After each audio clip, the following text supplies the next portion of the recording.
In 2010, around 40,000 people died from drug overdoses in the United States.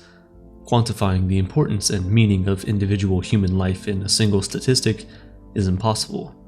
But that number might already seem high, especially if you knew one of those people.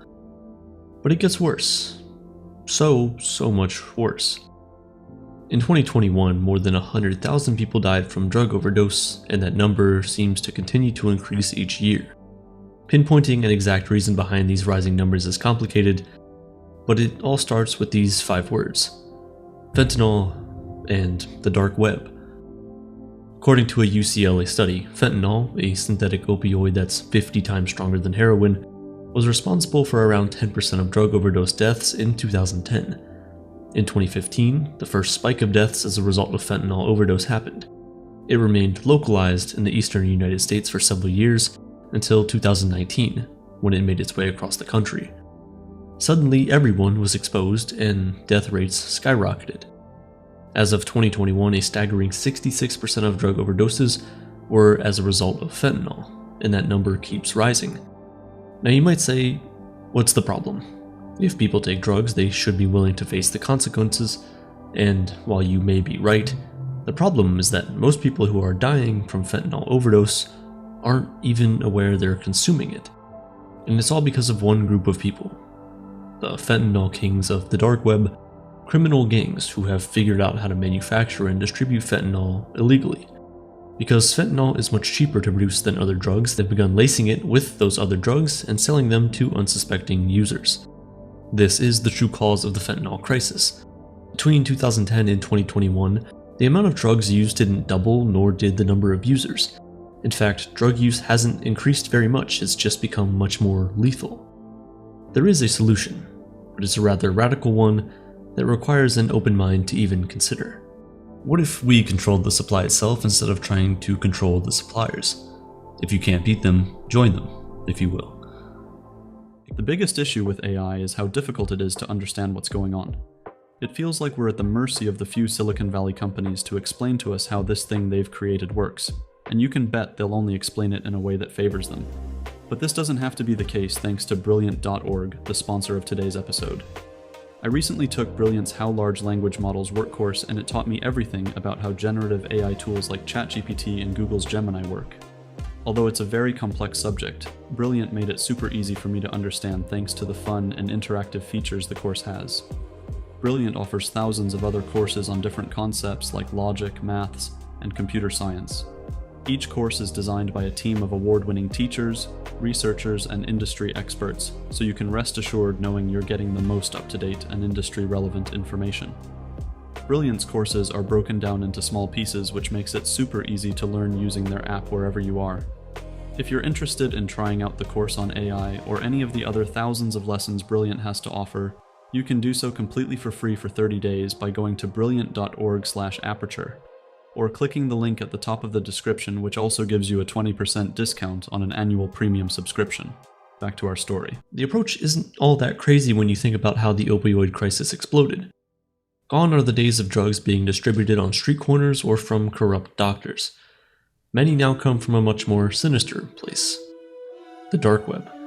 Drug buyers no longer need a back alley to sell drugs. People don't need to steal from pharmacies or doctors' offices to get pills. They can sit at their computer or on their phone and purchase their drug of choice and have it delivered to their home. Using special browsers and software that conceals your IP addresses, users are hard, if not almost impossible, to trace on the dark web. This makes it the perfect place for secret shops to sell illegal substances. Unsurprisingly, this poses a massive challenge for law enforcement, which is trying to crack down on the illegal drug trade. The dark web leads investigators and police on a never-ending game of whack-a-mole as they try and stamp out anonymous markets, only to see new ones pop up. One software called Tor routes user data through servers worldwide, disguising your IP address. This means that communications between the buyer and seller end up scrambled, for lack of a better term.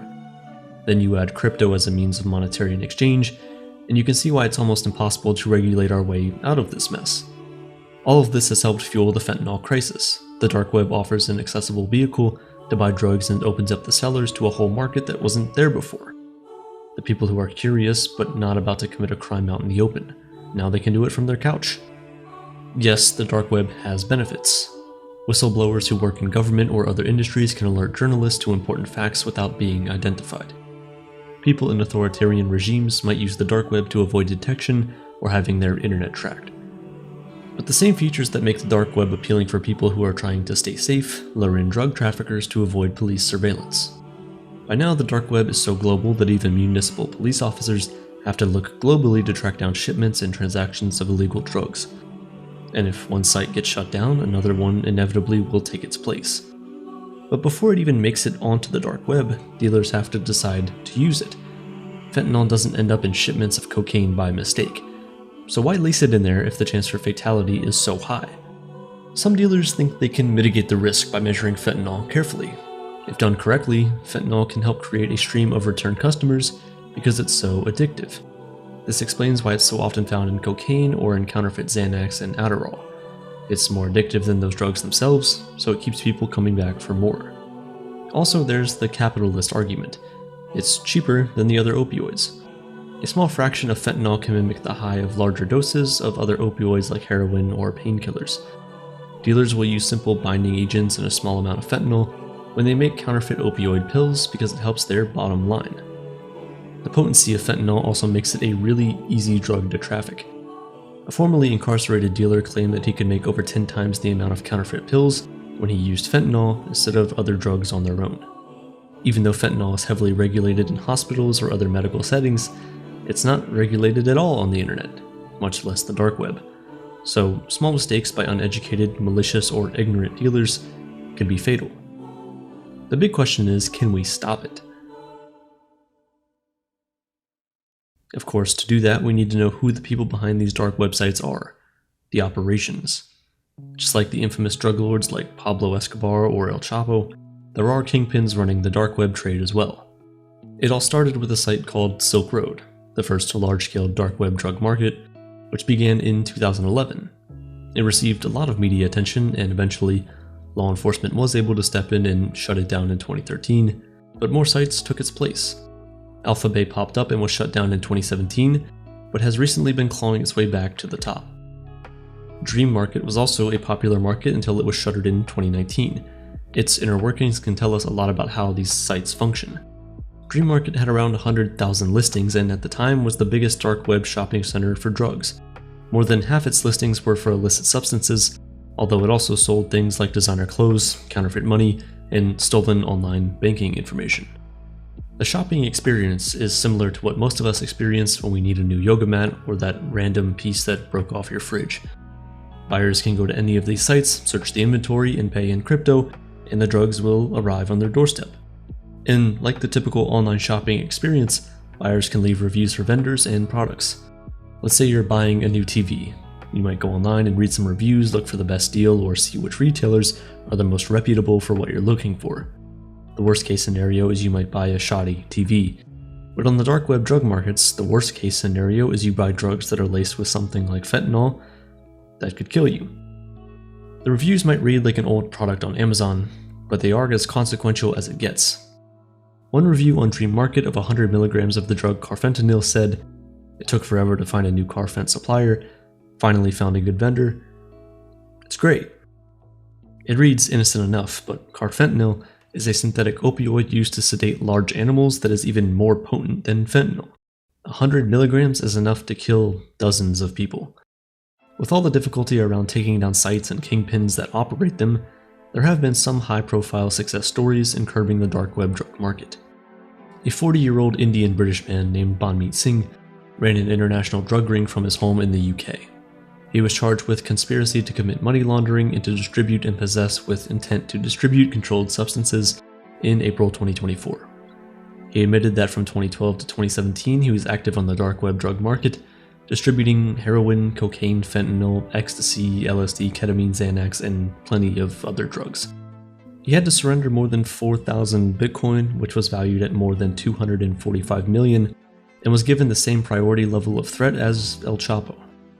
Then there was Operation Spectre, an enforcement operation from the US Department of Justice that ended in May 2023 that was meant to target opioid and fentanyl trafficking on the dark web. The operation resulted in 288 arrests, the most ever for this type of operation, and the seizure of 117 firearms and 850 kilograms of drugs, which also included 64 kilograms of fentanyl or fentanyl-laced narcotics. On top of all that, they also seized $53 million in cash in crypto. This international effort spanned 3 continents to disrupt fentanyl and opioid trafficking, and was accompanied by a public awareness campaign to promote resources for those struggling with substance abuse. The operation's message to criminals on the dark web is, you can try and hide in the furthest reaches of the internet, but the Justice Department will find you and hold you accountable for your crimes. This only furthered the Drug Enforcement Agency's commitment to shutting down the fentanyl and opioid supply chain from beginning to end. They may be committed now, but the dark web keeps growing and growing, and inevitably another kingpin will pop up, and no matter how successful they've been in the past, authorities will just need to start over again. So is it more effective to try and shut it all down, or just control the supply instead?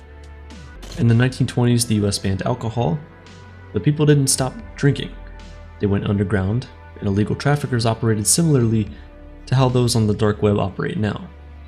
Illegal activity increased, there was no regulation, and alcohol that was much stronger and more dangerous than what had previously been for sale became widely available. Are we in this era with the drug trade? And if so, is it time to rethink our approach?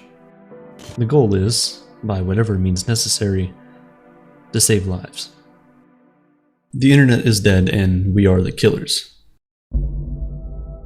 Truth doesn't really exist online anymore.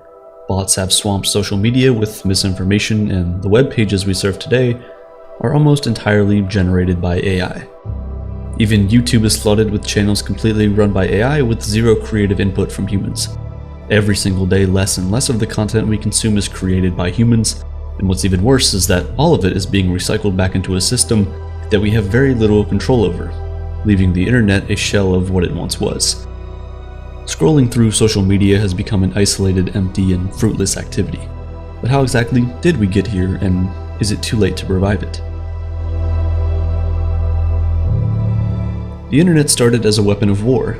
Not an explicit military war, but a technological battle during the Cold War between the United States and the Soviet Union. This pushed American researchers to develop a way of sharing data and programs through a global dispersed network beginning in the early 1960s. The earliest version of the internet created between 2 universities, the University of California and Stanford. Simple messages could be communicated between them, but it was nothing like what we have today. Throughout the 1970s, though, that network continued spreading via the use of phone lines. In 1983, there were only 500 computer hosts connected. Within 5 years, that reached 100,000, rolling out to increasingly more countries. Then, everything changed with the creation of the World Wide Web. The World Wide Web was a simple concept. It was a network of hypertext documents accessed with a program called a browser. By the mid-1990s, it had moved from scientists and governments into the realm of public consumption. The birth of the internet was celebrated as a revolutionary force. With the free transfer and democracy of information, power could be put back in the hands of the people. The borders of regulation and nationalism would be transcended, creating a new age of society. You no longer needed a media or a political platform to air your views. Everyone could become their own publisher, something that wasn't possible before. There was only one problem: greed. As years turned to decades, the internet followed a familiar path. The same one almost every other important technological innovation did before and will keep doing. Dozens of internet service providers had emerged, but they slowly began merging into just a few big companies, leaving consumers with no real choice. Just like with radio a century earlier, thousands of different companies were slowly bought or priced out of the market. This was true for both the infrastructure and the web real estate. By 2001, when the dot-com bubble popped, the top 10 websites made up 31% of page views in the United States. And by 2006, that number climbed to 40% and then 75% in 2010. At the same time, iPhones and smart devices changed our relationship with the internet. Browsing the World Wide Web became less common as people shifted to semi-closed applications, and in 2010, these applications accounted for less than a quarter of internet traffic. Today, it's 90%. Keeping users inside the confines of applications made advertising more effective. Having created an entirely new ecosystem, Apple was on its way to becoming one of the biggest companies in the world thanks to this closed system. After the dot-com bubble popped, only 5 tech companies were able to survive and thrive: Google, Amazon, Apple, Facebook, and Microsoft. The big five are now virtually impossible to avoid on the internet, whether through advertising, e-commerce, or the cloud computing hosts that websites depend on. This tech dominance has permanently changed our society, and as these industry giants compete in a technological arms race for the next big weapon to sell consumers, that being artificial intelligence, the last vestiges of a utopian internet could be lost. Connection and truth. Nearly 5.5 billion people have access to the internet, and the average user spends 6 hours a day online. It's by far the world's biggest market, and unfortunately, the most valuable commodity in that market is your attention. Views, likes, and reviews are worth their weight in gold, and this has led to a huge shady marketplace for all kinds of engagement. Money has turned the internet into a tiered system, ripe for exploitation. Creating a successful channel or social media profile can be a lucrative long-term investment. With a few clicks and dollars, anyone can buy thousands of Spotify streams, Instagram likes, or YouTube views. How can companies offer these services? Well, employing thousands of people to click on posts manually would be far too expensive. Instead, they use bots, automated, unattended software. When set on a target, they artificially engage with the post, boost it in the rankings, and attract more attention. Websites do their best to scrub bots out, but it's almost impossible to remove them all. Over the last 6 years, Meta deactivated over 27 billion fake accounts. Some believe it's already too late to take action against bots. They think we may have reached a dark tipping point. First posted in 2019, the Dead Internet Theory proposes that we're living in a dystopian ghost town populated by simulated actors. According to the theory, something changed around 2016. The internet had become so saturated by automated content that having a genuine human-to-human interaction was rare, if not impossible. Surfing the web was like driving alone and only passing automated vehicles on the road. The theory's original poster admitted that it sounded conspiratorial, but they were certain of a feeling that something was distinctly lacking. There was an emptiness online that hadn't been there in the early 2000s. Images, conversations, and memes all began to resemble one another, while forums that were once exciting now felt sanitized. This was all supposedly all carefully curated to keep control of culture and political power, and most of all, to make sure that the general population stays in line. The Dead Internet Theory remained on the fringes until 2022, when a grand unveiling brought the issue of bots to global attention. On November 30th, 2022, the world was introduced to ChatGPT. Built on a large language model that processes gigantic datasets and forms relationships between ideas, it is the most advanced form of artificial intelligence ever to exist. For decades, computers have been much more powerful than humans at specific tasks, like chess or mathematical calculation. The question that divided computer scientists and philosophers was whether or not computers could ever transition into a kind of general intelligence. Mathematician Alan Turing asked this question in 1950.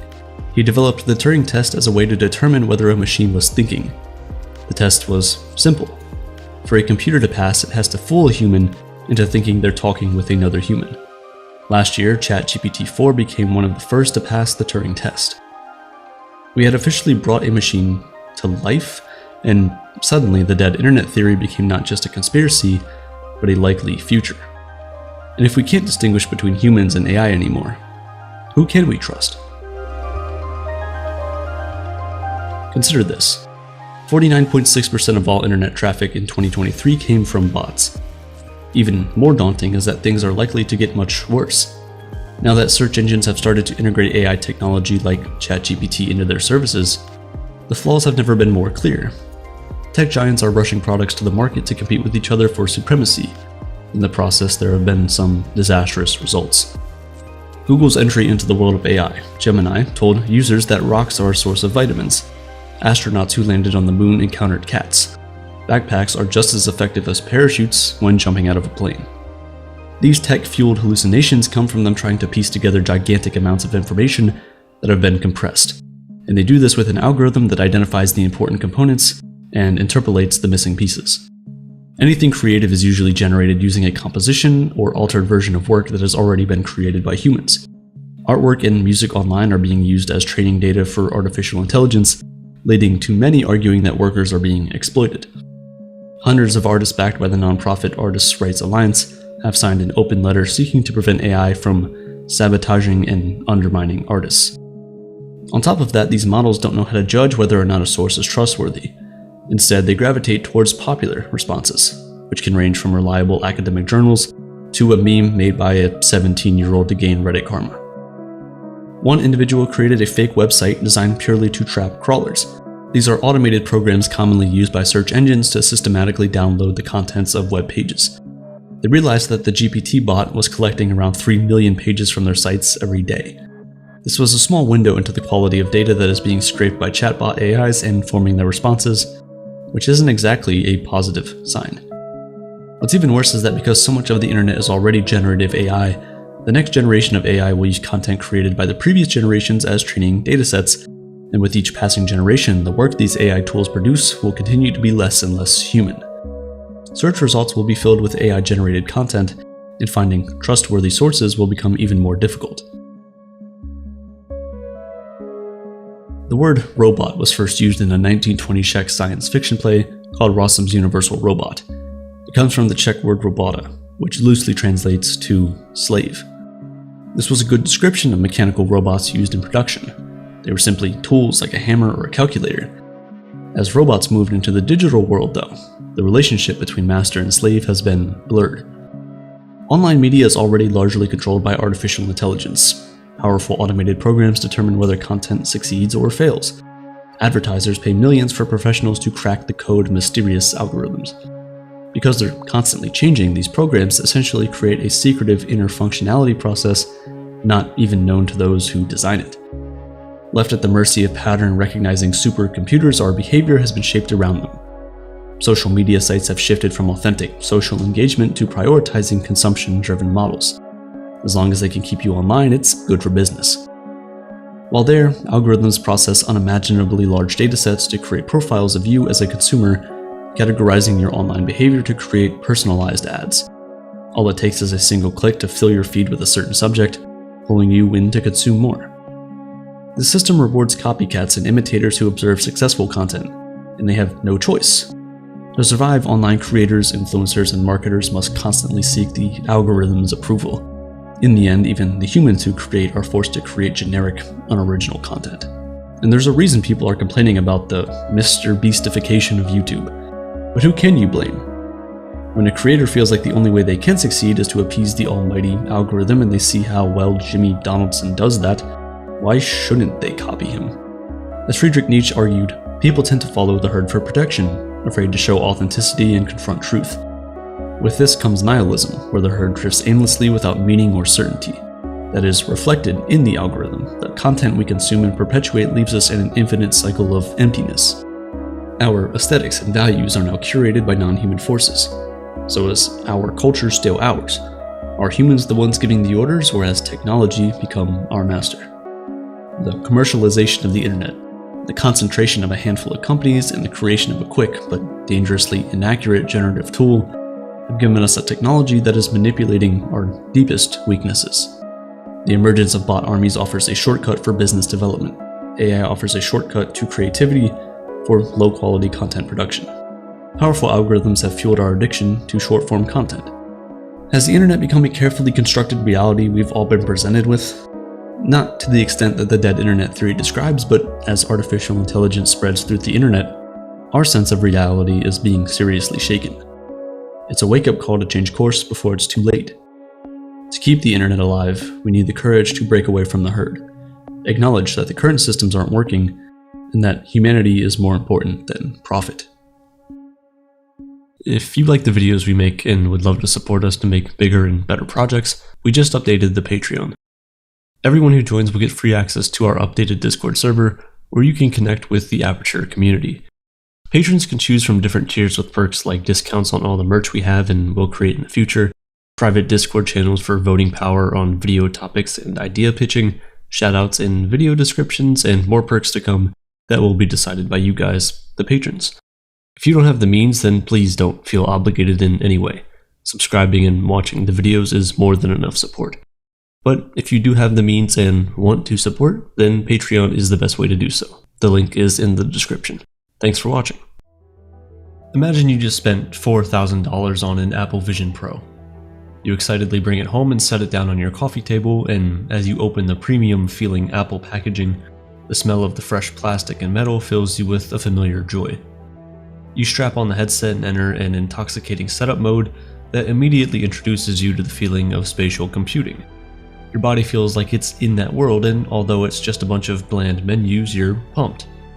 You enter the main UI free from the tutorial shackles. The virtual world is your oyster.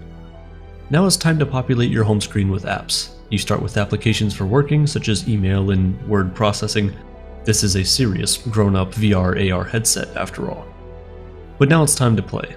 You start watching your favorite YouTube channel, probably Aperture, of course, and the viewing experience is impressive, maybe even better than your large TV. Your new device is brimming with potential, but the real world and its responsibilities call your attention. Luckily, this headset was built to keep your needs in the outside world in mind. You can see the real-life space around you, in a way. What you're actually seeing is a camera feed meant to capture the environment around you as accurately as possible. It may not be perfect, but hey, it's pretty cool. But now your spouse is home. You try to interact with them, but that proves frustrating. You take the headset off to talk. As soon as you feel it's socially acceptable to return to your virtual world, you put the headset back on. You notice your neck is getting tired, sore even. The strap is comfortable but can only do so much to offset the device's weight. In the first week, you use the Apple Vision Pro several hours a day. You take it with you on a flight, use it to work in a coffee shop, and once, you even dared to watch a movie on the subway. After about 2 weeks, you pick up your headset, put it on, and realize that the novelty has faded. It's still impressive, don't get me wrong, but the wait and time it takes to set up starts to become an inconvenience. You're traveling to see your mom, and you know things will be busy, so you decide to just skip the headset and stick to your phone and laptop. You'll be back to play with it once you return, you tell yourself.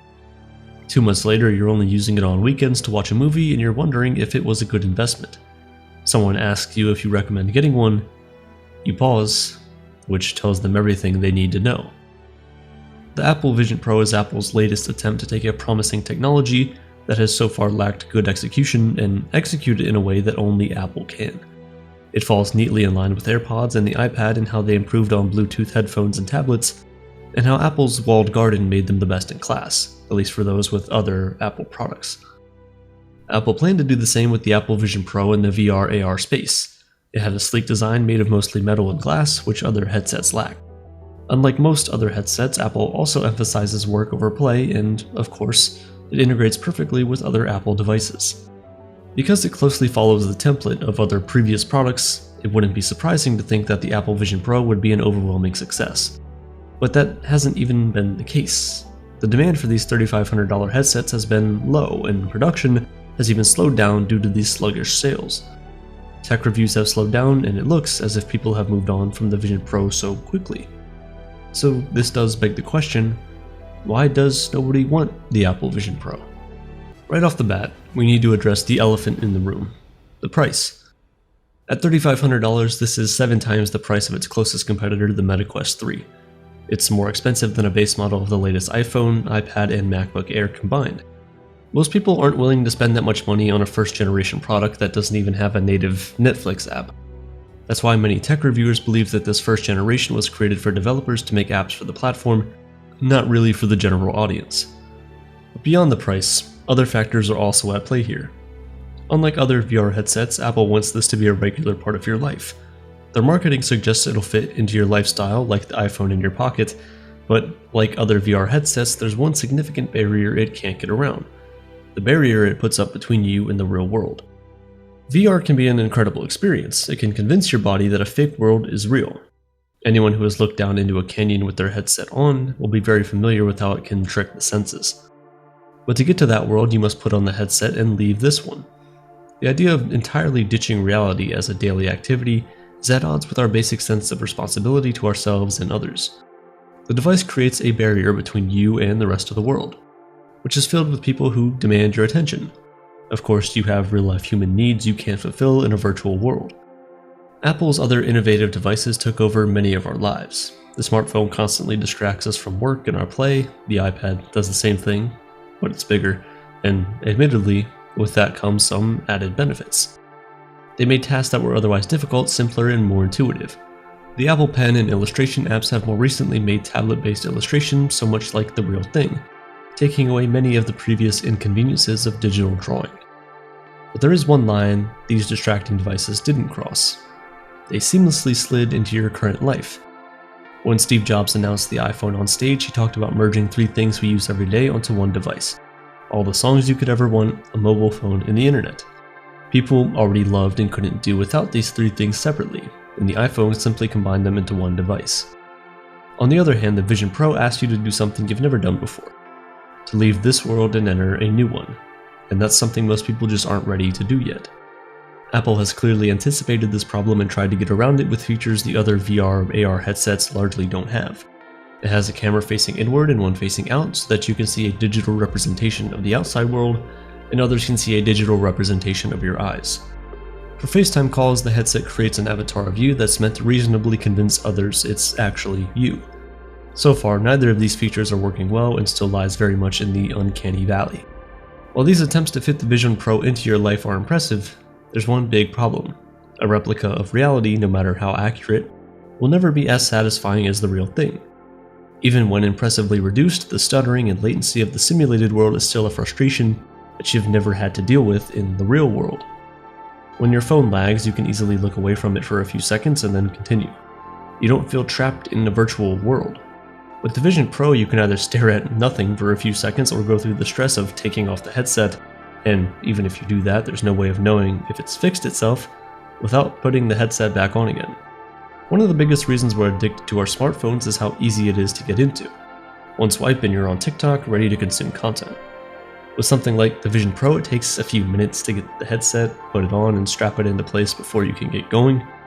Once the novelty of the product wears off, that setup time is what prevents you from using it as often as you might. With Vision Pro, we're confronted with a world of simulation in which we risk losing track of our tangible existence. The headset gives us a stark choice between a simulated world with simulated communication and the real one. With this comparison so obvious, even this fairly accomplished fake world feels inferior and, on some level, not suitable for humans. We have a perfectly functional 3D world in front of us that costs nothing. Why have we let tech convince us that reality isn't good enough? That our vision isn't enough and we need to upgrade it to Vision Pro? The Vision Pro acts as a hub between our various work tasks and the media we consume for amusement. It works well in this way, but does it work better than our hub called reality? A hub where you can seamlessly change focus from your computer to other human beings. A hub that doesn't require a battery pack to be clipped onto your belt like you're an over-eager hall monitor. As much as the headset tries to simulate your real-world experience, it inevitably comes up short. How we navigate our world is very complex, and we're rarely aware of our habits, big and small. Is big tech up to this challenge, and what kind of effect will adapting to Vision Pro have on how we engage with the world, given how similar the simulation is to real life? It could alter how we use our eyes in the real world, which may not be good. The Vision Pro asks us to enter deep into the online world of profiles, where our sense of identity becomes tied to our profiles to an almost literal extent. Who we are outside of our simulation starts to become less and less significant, even though it comes with significant consequences for our well-being. In-person contact is more important than we give it credit for. We are hardwired to connect with others, and when we do, our brains reward us for it. Any form of in-person contact releases a suite of feel-good hormones like dopamine and serotonin. The brain also unleashes our bonding hormone oxytocin, which helps with depression and even boosts your immune system. Oxytocin makes you more empathetic, generous, collaborative, nurturing, and grateful. This helps tremendously in relationships and makes all of us better functioning members of society. Screens have already separated us so much. A wide adoption of frequent VR use would probably worsen our isolation problem. When we put on a VR headset, we're confronted with a separation from others. We are social animals and don't get a truly social experience from these virtual interactions. We get a simulation, and that'll never truly feel right, even at its best, and Vision Pro is far from that. But there are times during our day when we want to wall off, in our work and sometimes in our play. There may be a place for the Apple Vision Pro, but it's not around others. It's when we could use a wall, when we really need our own world for a bit. But then again, you can't plan real-world interruptions. That frustration of reality crashing in may make VR a terminal niche format. Even in the video game world, VR has failed to take off. The nuisance of cutting yourself off from the world, combined with most cost considerations, has relegated VR to a small chunk of the market. Even with a more affordable set with the MetaQuest line of VR, headsets haven't really found that mass appeal.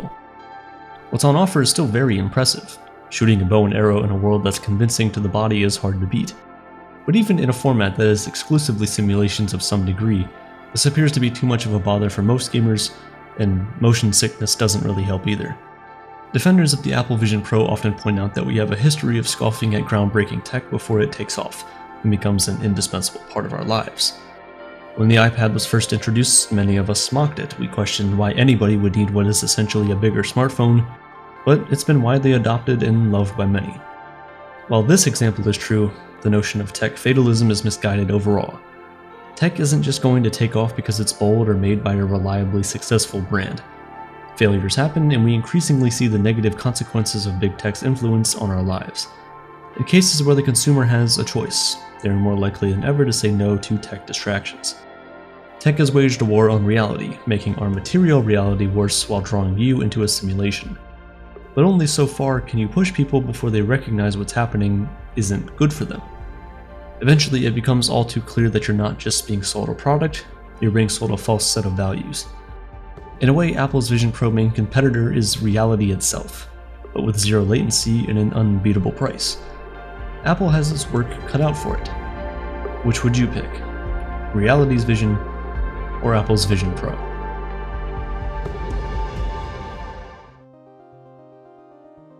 Around 1 in 5 people around the world will develop cancer in their lifetime, with 1 in 9 men and 1 in 12 women dying from the disease. Basically, for every 6 people that die around the world, 1 of them dies from cancer. Cancer is one of the scariest things in the world, and rightfully so. It's said that if you live long enough, cancer will inevitably come for you. It's no surprise that our society has been trying to find a cure for cancer, basically since we knew what it was. With artificial intelligence, we stand a better chance than ever in this war against cancer. This is how AI is transforming healthcare. In a recent study, researchers from the University of Toronto and In Silico Medicine used a computer program called AlphaFold, along with a tool called Pharma.ai, to speed up the design and synthesis of a drug that could potentially treat hepatocellular carcinoma, the most common type of primary liver cancer. The AI tool found a new target to attack the cancer and a molecule that would stick to that target. This molecule could be included in a new cancer treatment drug. The researchers completed all of this in just 30 days. Now imagine what they could do with more time and more powerful AI tools. We're still at the early stages with tools like AlphaFold, and the problem is that cancer isn't just one thing. It's not just one disease like the flu, it's a multitude of diseases requiring different treatment plans and cures. But scientists have realized that, right now, our best chance at fighting cancer is being able to diagnose it as early as possible. This is where we can see just how incredible artificial intelligence can be. Last year I went to Japan, and while in Tokyo I went to a pastry shop with seemingly endless supplies of pastries. There were pies, cakes, sandwiches, croissants, anything you could ever want. When I picked up everything I wanted, I went up to the register, put all my pastries on the counter, and what I thought was the cash register fired up these green lights that scanned all my pastries. The screen then displayed everything I bought and how much I owed. This was one of the more subtle tech things I had seen in Japan, and so I didn't think anything of it. A couple months ago, I read an article titled, "The AI Pastry Scanner That's Fighting Cancer," and that's when it struck me that wasn't just a cash register, it was an AI used to recognize all the different types of pastries I bought, and now that same AI that was designed for bakeries is being used to diagnose cancer. A doctor at Kyoto's Louis Pasteur Center for Medical Research discovered that some cancer cells look almost exactly like donuts under a microscope, so he contacted the team that created the AI bakery scanner, and Cyto AI Scan was born. Today, the cancer diagnosing AI can identify cancerous urinary cells with up to 99% accuracy. The same technology is also being used to differentiate pills and locate problems in mechanical engineering. Artificial intelligence has taken over our world in the past couple of years. ChatGPT got 1 million users in 5 days, and its parent company OpenAI has just taken the world by storm again after releasing Sora, their text-to-video AI platform. This platform has gotten even the best video creators in the world worried. However, what we don't often hear about, because it's not as exciting, is what AI is doing in the world of healthcare. According to Harvard School of Public Health, using AI to make diagnoses can reduce treatment costs by up to 50% while increasing health outcomes by 40%. So you're getting much better care at half the price. In one study, US, German, and French researchers used AI to scan more than 100,000 images to identify skin cancer.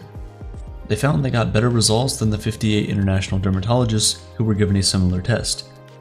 Several studies have also shown that AI is already better at spotting malignant tumors than the best radiologists in the world. When you consider that artificial intelligence is only going to get better, you can see why those in this field of research are excited. In many areas across the globe, there aren't enough physicians to meet the population's needs. Researchers in the field of medical technology believe that AI can be used to fill this gap. Imagine a world where anyone with just an internet connection can access health information quickly and conveniently. And no, I'm not talking about Googling your symptoms only to be told you have cancer. Google researchers have developed an experimental diagnostic AI called Amy, Articulate Medical Intelligence Explorer, that aims to replicate the feeling of talking to your doctor through a large language model. You provide your symptoms through the text chat interface, and Amy asks you questions and gives you treatment recommendations based on your answers, just like any human doctor would. Researchers behind Amy claim that it outperforms clinicians in diagnostic accuracy and performance. If you understand how LLMs work, this isn't surprising. We've already talked about how good AI is at identifying patterns with medical imaging, and it's the same thing here, just with disease symptoms. Right now, Amy is still experimental and has limitations, but this gives us a glimpse into the future. What is available right now, though, is AI transforming the administrative tasks in the world of healthcare. When we think of healthcare, we often think of talking to a doctor, getting surgery, and grabbing meds from the pharmacy. But what we don't often think about is all the administrative work that goes on behind the scenes to make our experience of going to the hospital as seamless as possible. Today, the average nurse in the United States spends 25% of their work time on regulatory and administrative activities. Through research, the main thing I've realized is that AI isn't here to replace doctors and other medical health professionals, at least not in the near future. Right now, the most impactful thing AI can do is to help with things like these administrative tasks. The more mundane and monotonous side of healthcare that we don't really like to think about, to allow the human physicians the time and mental capacity to perform more complex tasks. One of the best examples of this is the sponsor of today's video, MedBright AI. MedBright AI is a publicly listed company that has created MedMatrix, an AI-powered data analytics platform that helps to align the resources of clinics with the needs of patients in a way that improves both patient and physician satisfaction. The platform has this great tool called AI Resource Matcher that basically acts as a virtual assistant to the front desk in a clinic. This tool analyzes all the patient's needs and handles everything from scheduling visits to matching patients to the appropriate resource they need within the clinic. This helps to improve the clinic's on-time performance and overall efficiency. MedMatrix also features other tools like a claim optimizer that analyzes top reasons for claim denials, a reporter that provides data reporting with a complete dashboard of the clinic's operations, and a revenue enhancer that helps the clinic to find opportunities for revenue growth based on the current patient base and revenue model.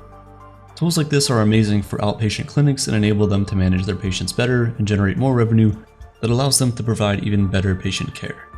To check out the tool and everything else MedBright has to offer, click the link at the top of the description. One of the biggest challenges the healthcare industry faces is us, the patients. You see, there's only so much a doctor can do with the limited time they see you in the hospital. The bulk of the work that goes into keeping you healthy has to be done by you.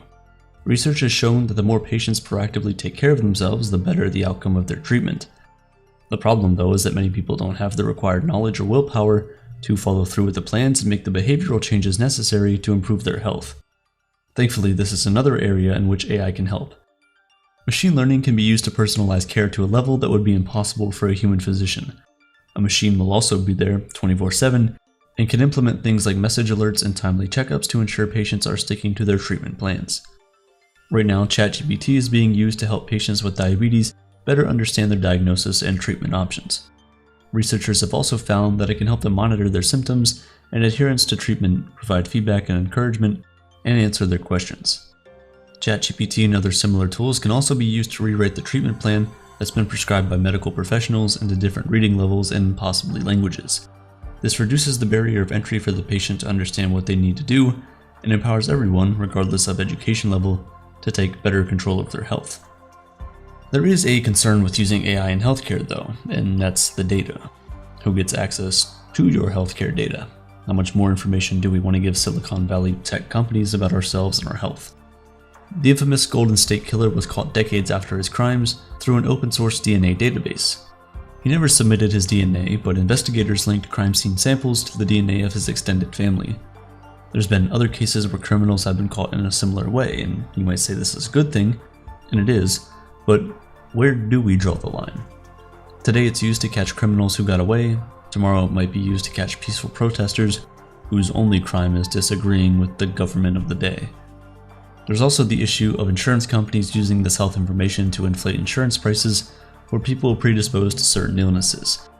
We would have to fix these issues before we can dream of a world where AI and doctors work hand in glove to save lives. And to be honest, that future is incredible when you envision it, because even if a world where you'll be completely attended to by an AI doctor is still a fair distance away, or even might never come, the world today is already filled with amazing tools that are pushing the needle of medical care forward. At least for now, there are some things humans will always be better at than AI. Things like dealing with complex or otherwise sensitive information like mental health issues, chronic illnesses, and end-of-care life. AI also has to still pass the hurdle of trust, because if the public doesn't trust AI, it won't be able to help them with their health effectively. Current research on the of AI in healthcare has mixed results. On the one hand, some studies show that people do trust AI for things like diagnosis, treatment, and monitoring, with around 80% of Americans willing to use these tools to help manage their health. On the other hand, 60% of people in the same study were uncomfortable with healthcare providers relying on AI for medical care. So there's still some work to be done in building public trust. That's what companies like MedBrite hope to achieve with their AI tool, to build trust in technology by making the hospital and human clinicians easier to access and better equipped to do their jobs. Artificial intelligence, machine learning, algorithms, whatever name you decided to call them, these tools are transforming our world at a much faster pace than we ever could have imagined. We talk a lot about the dangers of AI, but the truth is, in the right hands, artificial intelligence can do incredible things. Who knows, maybe one day it'll help us find the cure for cancer, but even if it doesn't, we at least know it'll help us find it before any human can. What if you were able to have your loved ones live on with you long after they're gone? To hear their voice, experience their laugh, get their advice, and tell inside jokes that only the two of you know. If someone told you they could make that happen, would you take them up on that offer? In 2017, John Mayer, the CEO of artificial intelligence company Forever Voices, did just that. He developed a bot version of his father who recently passed away. He could chat with his dad whenever he wanted, engage with him, and, for a moment, escape the pain of him being gone. Since then, the AI market for bots based on real people, influencers, or celebrities has exploded. Companies have been built and rebuilt to capitalize on the AI craze, but none has more potential for influence than this one: Meta. So when Meta introduced its new AI features, tech reporters and regular users alike leaned in.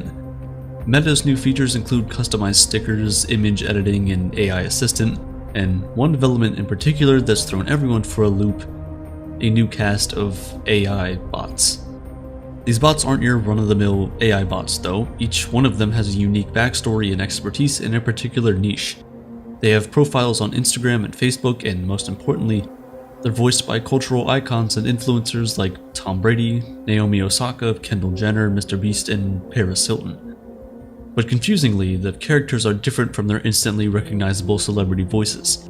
You're not chatting sports with Tom Brady, but rather a guy named Brew, who just so happens to look and sound exactly like Tom Brady. You can talk Dungeons and Dragons with the Dragon Master, voiced by Snoop Dogg, or look for advice from Kendall Jenner's AI Billy, your no BS ride or die companion. Some of these characters, like Jenner's, make sense.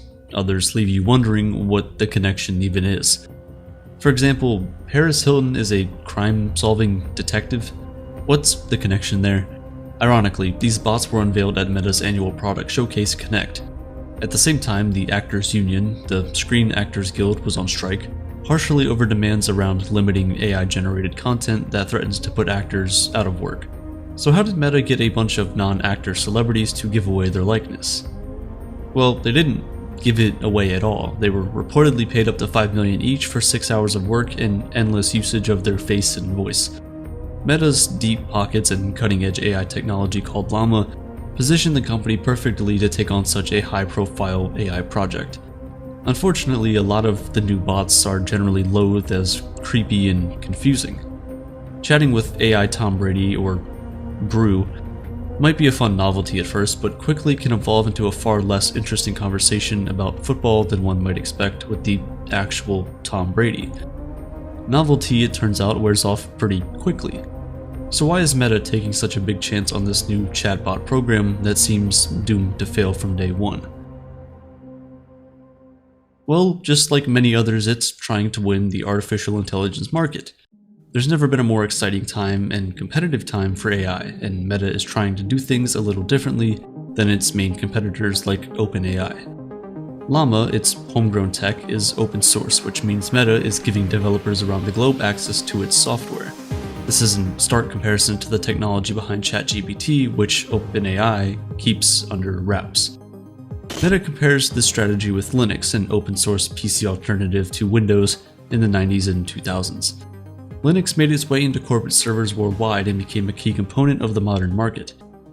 Meta is hoping that Llama will have the same effect.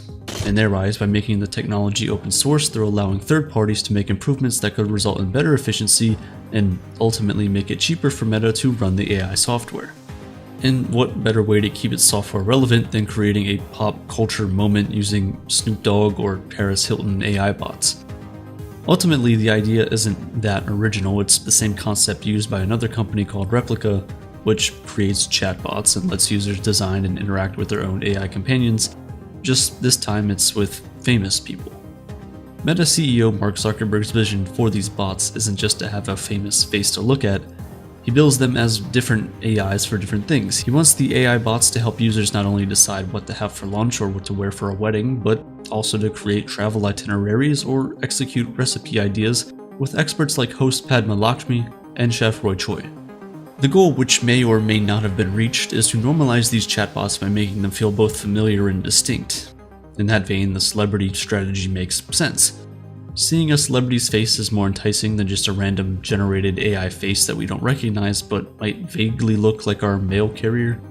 Also, as a society, we've proven our collective obsession with and trust in celebrities.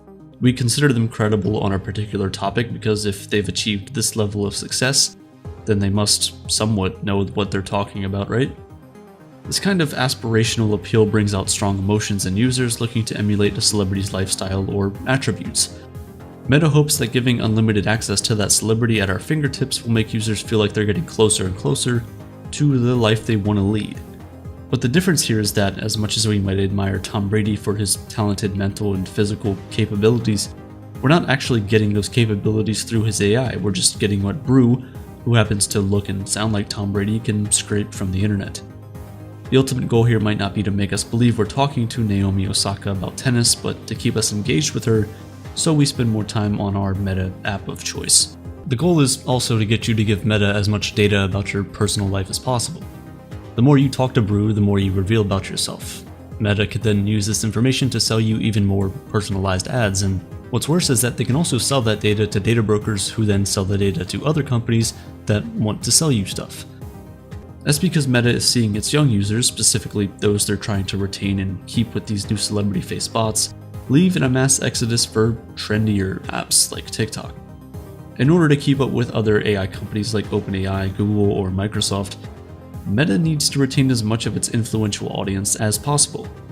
And no one is more influential on the future of technology than young people. But the reality of these new AI celebrities is that unlike a conversation with a real-life celebrity or hero, you'll probably leave disappointed.